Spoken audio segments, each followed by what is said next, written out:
Hey guys, this is Preeti. Welcome back to my channel. Guys, आज हम बात करने वाले एक इंडोनेशियन हॉरर मूवी मेंगे जस्ट सीटन के बारे में। ये कहानी स्टार्ट होती है एक यंग कपल डीका एंड तारीना और उनकी एक छोटी सी बच्ची आलिया के साथ। डीका एक बिजनेसमैन है, वो लोग जकार्ता शहर में रहते हैं, वहीं पर उसका पूरा सेटअप है। मगर रिसेंटली डीका ने विलेज साइड में एक घर खरीदा है और अभी वो अपने परिवार के साथ उसी तरफ जा रहा है। हम देखते हैं ये घर एक काफी सुनसान इलाके में है। घर का मालिक मिस्टर लोकमान उनका वेलकम करते हैं और घर दिखाने भी ले जाते हैं। इस घर में टोटल 3 फ्लोर्स है, मगर मिस्टर लोकमान उन्हें तीसरे मंजिल पर जाने से मना करते हैं। कहते हैं वो जगह क्लीन नहीं हुआ और उनका कुछ सामान भी रह गया है, वहाँ पर जाने की जरूरत नहीं। डीका को कोई प्रॉब्लम नहीं थी, वैसे भी उन लोगों के लिए 2 फ्लोर से काफी है। पता चलता है डीका यहाँ पर ऐसे ही घूमने नहीं आया, बिजनेस के साथ साथ कुछ खास वजह भी है। असल में कुछ दिन पहले ही उनका एक बहुत ही बड़ा एक्सीडेंट हुआ था। फिजिकल हेल्थ के साथ साथ उनका मेंटल हेल्थ भी बहुत हैम्पर हुआ था। तारीना अभी तक रिकवर ही नहीं कर पाई और इसीलिए डीका उसे लेकर यहाँ पर आया है। तारीना घर के अंदर जाकर अच्छे से चारों तरफ चेक करती है। घर काफी बड़ा है और सुंदर भी, उसे पसंद आया था। आलिया को खेलने की अनफ जगह मिलेगी, मगर न जाने क्यों यहाँ उसे घुटन से महसूस होती है और एक हवा का झोंका उसे छूकर गुजर जाता है, जैसे कोई इनविजिबल एंटिटी उसके आसपास मंडरा रही हो। एक पॉइंट पे डीका को भी बच्चों की किलकारी सुनाई देती है, मगर दोनों में से कोई भी इन चीजों पर ध्यान नहीं देते। नई जगह, पुराना घर, ऐसी फीलिंग्स तो नॉर्मल है, लेकिन शायद सब कुछ नॉर्मल नहीं था जो उसी दिन से उन्हें पता लगने लगता है।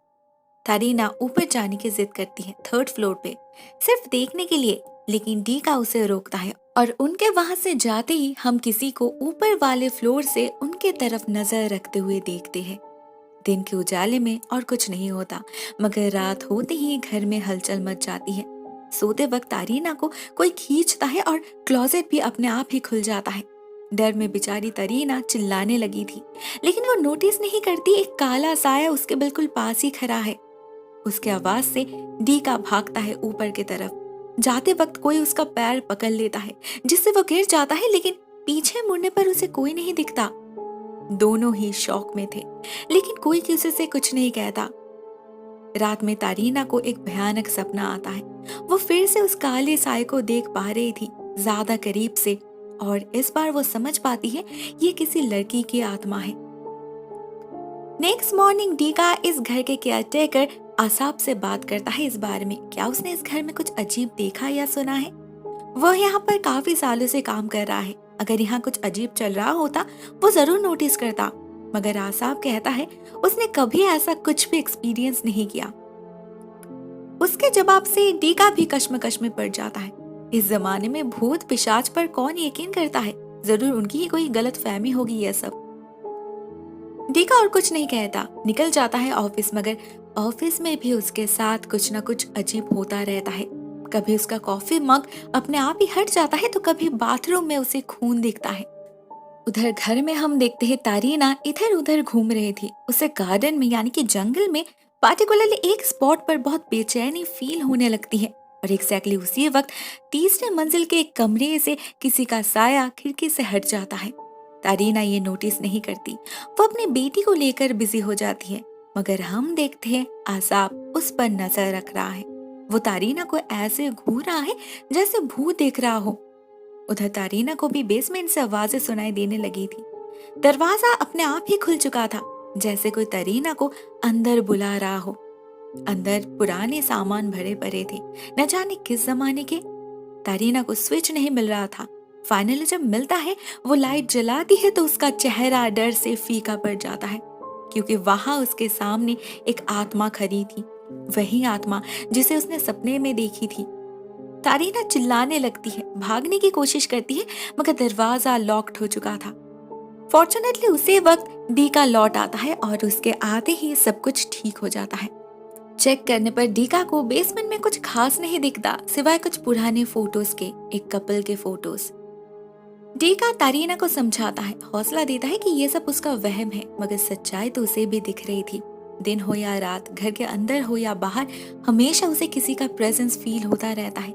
कभी वो किसी को 3rd फ्लोर पे जाते हुए देखता है, तो कभी हम उसके पीछे किसी की लाश लटकते हुए देखते हैं। हर वक्त किसी की आवाज गूंजती रहती है इस घर में। उसे एहसास हो रहा था ये घर हॉन्टेड है। मिस्टर लुकमान ने जरूर उससे कुछ छुपाया है, मगर उसका 21st सेंचुरी वाला दिमाग उसे रोक रहा था। इस सब का सबसे ज्यादा इफेक्ट पड़ रहा था तारीना पर। उसे हर जगह वो आत्मा दिख रही थी।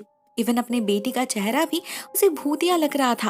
अभी तो ये आत्मा उसे हॉन्ट करने के साथ साथ उसे हर्ट भी करने लगी थी। हमें उसके हाथ पर एक जलने का निशान दिखता है। डर में बेचारी और ज्यादा बीमार पड़ने लगी। उसे चेयर अप करने के लिए डीका उसके कुछ दोस्तों को घर बुलाता है, मगर उनमें से एक लड़की को इस घर में नेगेटिव वाइब फील होने लगता है। उसकी तबीयत खराब होने लगती है, तो उसका पति उसी वक्त उसे लेकर निकल जाता है और जाते वक्त वो लड़की तारीना को अपने एक रिलेटिव का कार्ड दे जाती है, मिस्टर ब्रोटो का। वो एक साइकिक है जो इस सिचुएशन में तारीना की मदद कर सकते हैं। उस रात उनके घर में अचानक से बिजली चली जाती है और तारीना को ऐसा फील होने लगता है जैसे कोई उसके कंधे पर हाथ रखा हो। किसी की सांसों की आहट सुनाई दे रही थी उसे लगा डीका होगा, मगर वो तो सो रहा था। वो अपने बेटी को चेक करने जाती है, तभी अंधेरे कमरे में उस पर वो आत्मा हमला कर देती है और वो पोजेस्ड हो जाती है। उस रात डीका बहुत मुश्किल से उसे संभाल पाया था, तो वो डिसाइड करता है आज वो मिस्टर लुकमान से बात करके ही लौटेगा। हर दिन ये सब सहना उनके लिए नामुमकिन होता जा रहा था। इधर तारीना भी चुप नहीं बैठी थी। वो मिस्टर ब्रोटो को कॉल करके घर बुलाती है और खुद जाती है ऊपर 3rd फ्लोर पे। इस घर में आने के बाद से ही वो जगह जैसे उसे खींच रही थी। उसे लग रहा था वहाँ कोई बहुत बड़ा राज दफन है। क्या पता उसके सवालों का जवाब वहीं पर उसे मिल जाए। पहले उसे 3rd फ्लोर का दरवाजा बंद मिलता है, मगर बाद में वो बंद दरवाजा अपने आप ही खुल जाता है। तारीना अंदर जाती है। उसे कमरे में एक बहुत ही बड़ी ऑयल पेंटिंग दिखती है, किसी खूबसूरत लड़की की। उसी वक्त नीचे दरवाजे पर कोई दस्तक देता है। जैसे ही तारीना हड़बड़ी में सीढ़ियों से उतरने लगती है, वही आत्मा उसे धक्का दे देती है। तारीना गिरते गिरते बची थी। वो किसी तरह खुद को संभालते हुए दरवाजा खोलती है। मिस्टर ब्रोटो आए थे। तारीना उन्हें लेकर ऊपर जाती है उस कमरे में। उस तस्वीर को दिखाते हुए कहती है इसी लड़की की आत्मा उन्हें हॉन्ट कर रही है। मिस्टर ब्रोटो को भी इस तस्वीर से काफी स्ट्रॉन्ग नेगेटिव वाइब आ रहा था। साथ में किसी बच्ची की आवाज भी सुनाई दे रही थी उन्हें। तारीना हंसकर कहती है ये आलिया की आवाज है, उनकी बेटी की, किसी आत्मा की नहीं। लगता है ये आदमी सच में ही साइकिक है। उन्हें तारीना को देखते ही पता चल गया था उसका कोई एक्सीडेंट हुआ है रिसेंटली, पता नहीं कैसे। वो तारीना की हालत समझ पा रहे थे। वो प्रॉमिस करते हैं मदद करेंगे, मगर जाने से पहले वो जंगल के एक स्पॉट को बार बार देख रहे थे। पता नहीं क्या ढूंढ रहे थे वो। उधर हम डीका को देखते हैं मिस्टर लुकमान से बात करते हुए। डीका उनसे डायरेक्टली पूछता है ये घर हॉन्टेड है या नहीं, क्या इसीलिए उन्होंने घर बेच दिया। लुकमान तो इनकार करते हैं। डीका भी रिलैक्स होकर ऑफिस निकल जाता है, मगर उधर हम आसाब के साथ कुछ पैरानॉर्मल एक्टिविटीज होते हुए देखते हैं। ये वही आत्मा थी जो डीका और तारीना को परेशान कर रही थी। आसाब को डर तो लगता है, मगर वो हैरान नहीं होता। इसका मतलब उसे इसके बारे में पहले से ही पता है और शायद वो यूज्ड टू भी था। हम उसे कई बार जंगल के एक पर्टिकुलर जगह पे कुछ पूजा पाठ करते हुए देखते हैं। वो कुछ जला रहा था। टीका ने एक बार उसे ऐसा करते हुए देख लिया था। तब तो आसाब ने कहा था ये मच्छर भगाने के लिए है, मगर अभी तो लग रहा है ये उसी आत्मा को दूर रखने के लिए कोई नुस्खा है। ऑफिस में डीका का मन नहीं लग रहा था। कैसे लगेगा? वो आत्मा ऑफिस में भी उसका पीछा जो नहीं छोड़ रही थी। वो जल्दी घर लौट आता है और तारीना से सब कुछ सुनकर खुद भी 3rd फ्लोर पे चेक करने जाता है।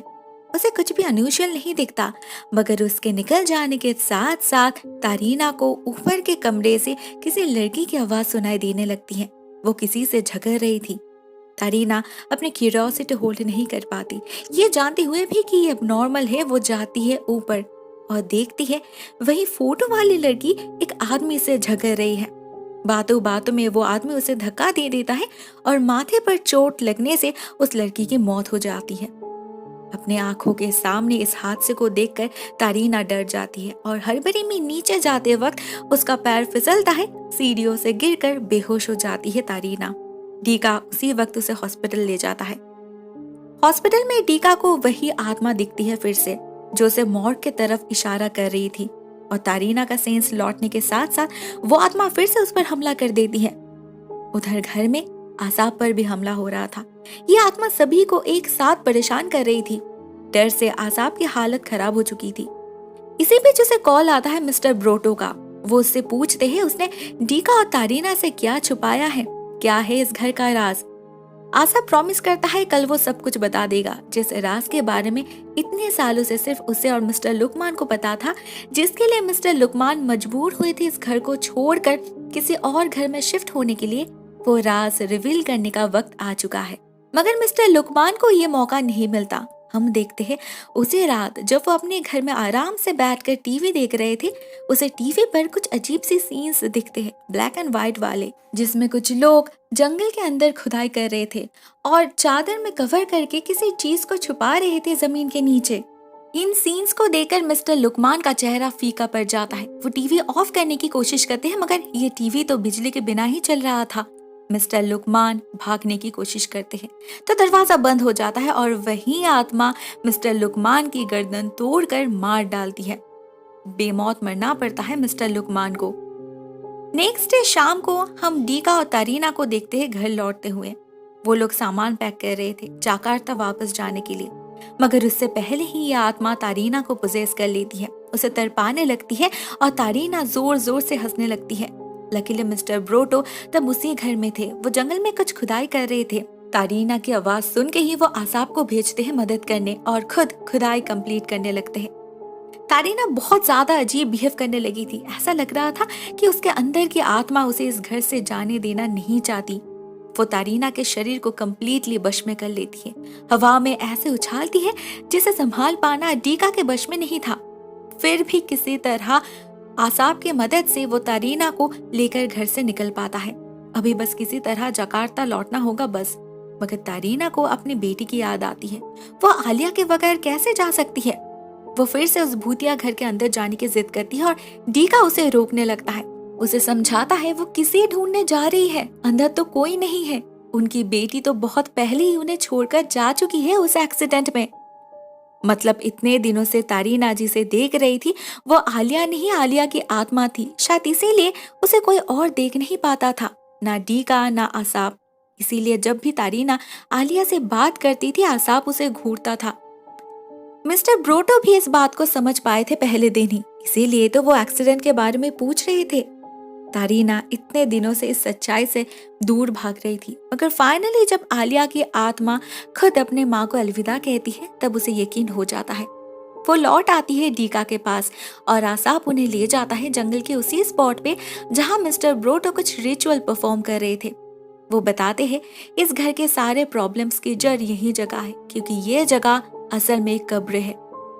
वो जब पहली बार इस घर में आए थे तभी उन्हें पता लग चुका था इस नेगेटिव एनर्जी के सोर्स के बारे में, और बाकी का सच उन्हें आसाब ने बता दिया। असल में कुछ साल पहले इस घर में मिस्टर राका नाम के एक आर्टिस्ट रहते थे। उनकी एक मिस्ट्रेस थी जामीला नाम से, बहुत ही खूबसूरत थी और डांस भी बहुत अच्छा करती थी। वो जामीला और राका एक दूसरे से प्यार करते थे, मगर राका शादीशुदा थे। उनके पत्नी से वो डिवोर्स नहीं ले सकते थे, इसीलिए वो दोनों इस घर में मिलने लगे।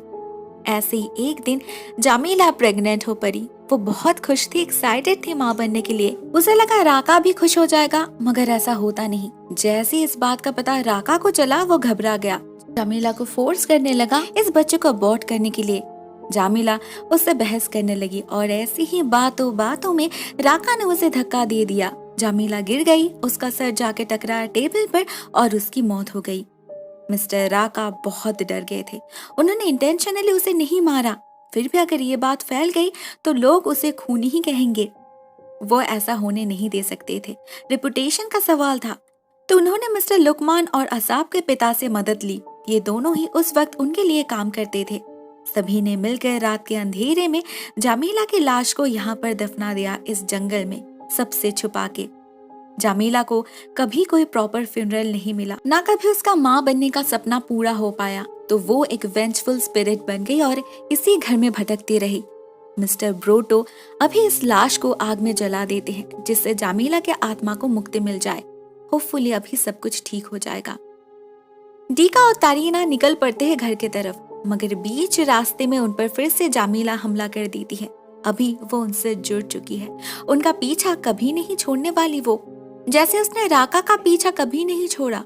उस हादसे के बाद जामीला ने उसे इतना डराया, इतना परेशान किया कि राका फाइनली पागल हो गया। अभी उसकी जिंदगी मेंटल असाइलम में बीत रही है। तो क्या जामीला डीका और तरीना के साथ भी यही करने वाली है? God knows. दोस्तों, ये कहानी यहीं पर एंड हो जाती है। आई नो कहानी बहुत ही क्लीशे है, समवॉट प्रेडिक्टेबल भी, बट साथ में थ्रिलिंग भी है। बहुत सारे जंप्स के सीन्स है। वन टाइम वॉच के लिए तो बिल्कुल ही परफेक्ट है। आज के लिए इतना ही दोस्तों। Thank you so much for watching this video. बहुत जल्द मिलते हैं किसी और नए वीडियो के साथ। तब तक के लिए टेक केयर, टाटा।